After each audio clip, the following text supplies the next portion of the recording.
to the first meeting of Nenagh Library's online adult book club. The first of many, we hope.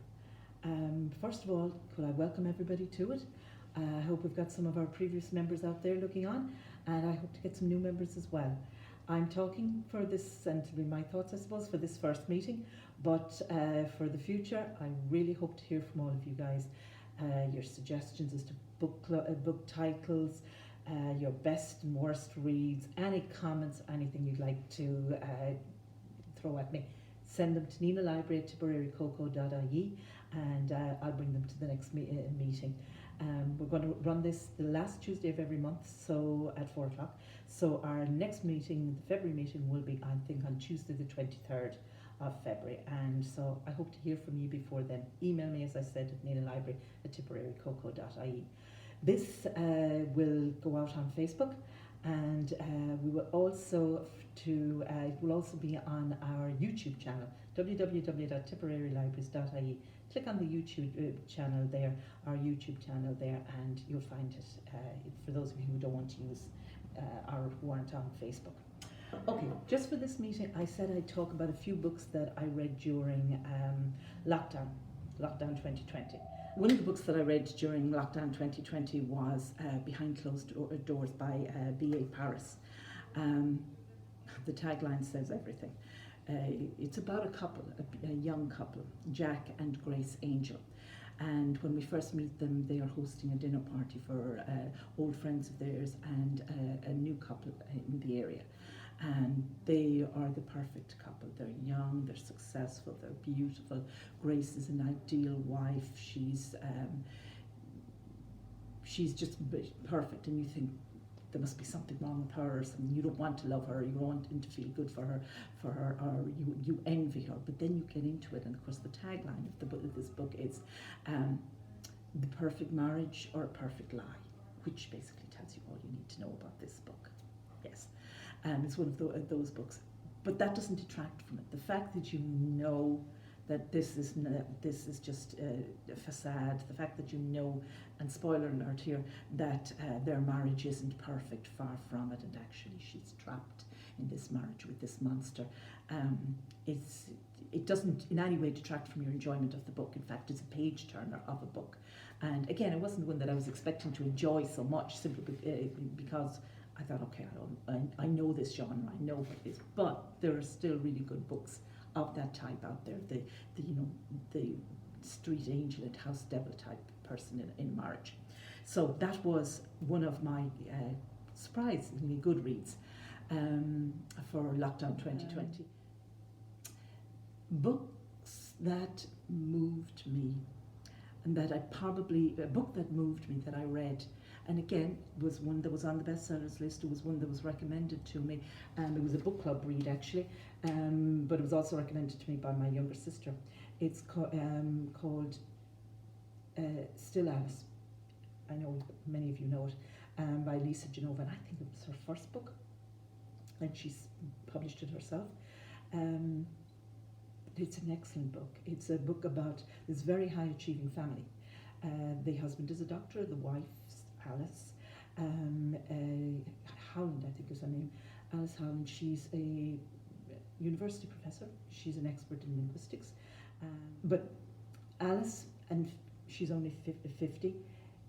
Her life is, as you would think, perfect, but she's starting to realise she's missing things. She's forgetting things, and so she goes and she gets the diagnosis of early onset Alzheimer's.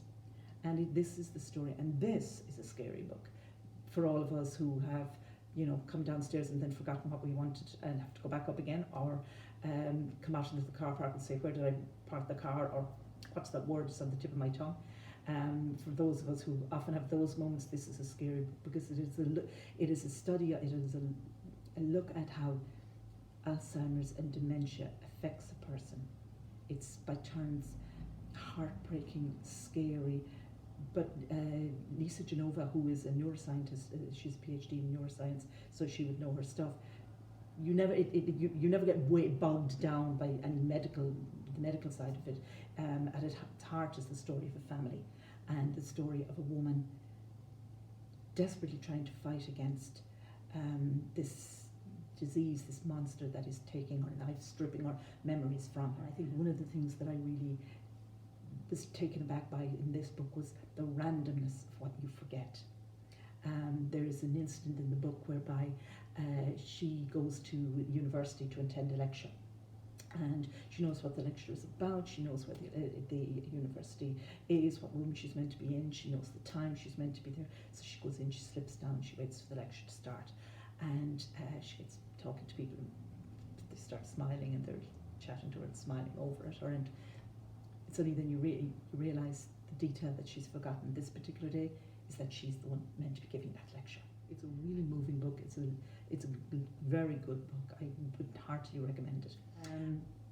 Another book that I liked, and it's a young adult book. Now, in my day, they didn't have books for young adults as such. There wasn't a huge market for them. You went from Nina Blyton to Nancy Drew to the classics or whatever. But these days, there are some wonderful books out there for teenagers and young adults. And, you know, they're excellent. But this is one such one. It's by C.G. Drews. It's The Boy Who Steals Houses. And it's the story of two brothers. Sam, 15, and his older brother, Avery, who's 17. They have a grim life. Basically, it's a hard life. They have been abandoned by essentially anyone who should be looking after them, taking care of them. So they only have each other, and they're very dependent on each other. The book skips back and forth between different times because it covers different episodes in their lives, and you get to know both of them through the episodes that are shown in the different chapters. Sam, when the book opens, is 15, and Avery is 17. The burden of responsibility is falling on Sam, the younger brother, to find them a home. Avery is 17 and autistic. Sam takes care of everything and keeps the show running, but Sam himself is falling apart. All Sam wants in life is a home. That's all both of them want. The boy who steals houses, he breaks into houses, and it's very clever. Finds a house that will be unoccupied, and just lives there for a while. Maybe the family have gone away for a holiday or whatever, and he just lives there. And to his embarrassment, he has a little secret. He keeps the keys of these different houses because that's what he wants more than anything. It really is a heartbreaking read, and it's realistic. The ending, he does it once too often, of course, and the story is how he breaks into a house that he thinks is empty, and it turns out it's not, except it's such an unruly, chaotic house that he actually slots right in, and they don't realise for a while that you shouldn't be here.